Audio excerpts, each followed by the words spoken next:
छत्तीसगढ़ के उप मुख्यमंत्री अरुण साव ने कई मुद्दों को लेकर पत्रकारों से चर्चा की, जहां बीजेपी नेता राजेश अवस्थी के निधन पर उन्होंने शोक जताया और कहा कि उन्होंने पार्टी के लिए लगातार काम किया था। ऐसे ऊर्जावान युवा नेता और युवा कलाकार का निधन न केवल पार्टी के लिए बल्कि पूरे छत्तीसगढ़ के लिए अपूरणीय क्षति है। वहीं उन्होंने बीजेपी के द्वारा नगरीय निकाय चुनाव के लिए घोषणा पत्र जारी करने को लेकर कहा है कि भारतीय जनता पार्टी का विजन पूरी तरह से स्पष्ट है। पिछले 1 सालों में हमने क्या काम किया है और देश में नरेंद्र मोदी के नेतृत्व में सरकार बनने के बाद शहरों को आधुनिक बनाने का काम और समय के साथ सुविधापूर्ण बनाने का काम किया जा रहा है। घोषणा पत्र में विकास का ब्लूप्रिंट होगा। इसके साथ ही उन्होंने कांग्रेस के द्वारा जारी किए गए आरोप पत्र को लेकर कहा है कि 5 साल नगरीय निकायों में उनकी सत्ता थी, जनता थी, उनके लोग थे, लेकिन जिस प्रकार से उन्होंने शहरों की दुर्दशा की है उसकी चर्चा करने के बजाय आरोप पत्र लाकर कांग्रेस पार्टी क्या बताना चाहती है। निकायों में तो उनकी सत्ता थी। 5 सालों में यदि शहरों की ये दुर्दशा हुई है तो उसका दोषी केवल और केवल कांग्रेस पार्टी है और इसीलिए इस कांग्रेस पार्टी के आरोप पत्र में कोई दम नहीं है। केवल अनावश्यक रूप से जनता का ये ध्यान भटकाने की कोशिश कर रहे हैं।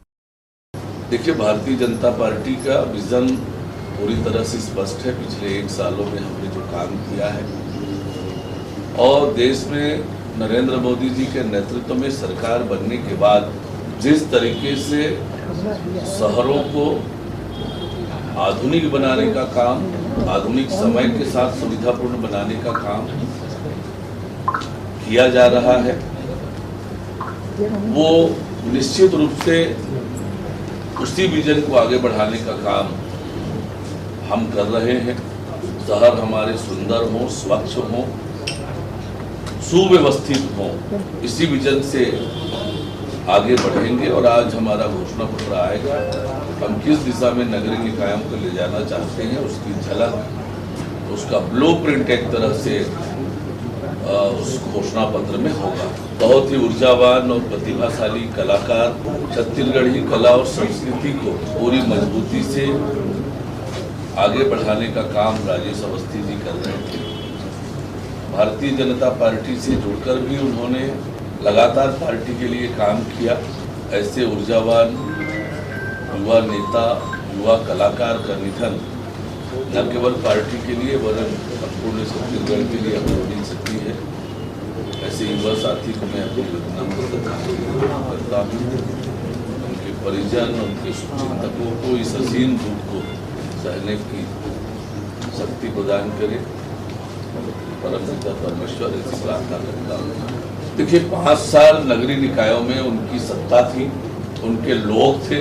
अपने काले करतूतों को 5 साल में जिस प्रकार से उन्होंने शहरों की दुर्दशा की, उसकी चर्चा करने के बजाय आरोप पत्र लगाकर कांग्रेस पार्टी क्या बताना चाहती है। निकायों में तो उनकी सत्ता थी, कांग्रेस काबिज थी।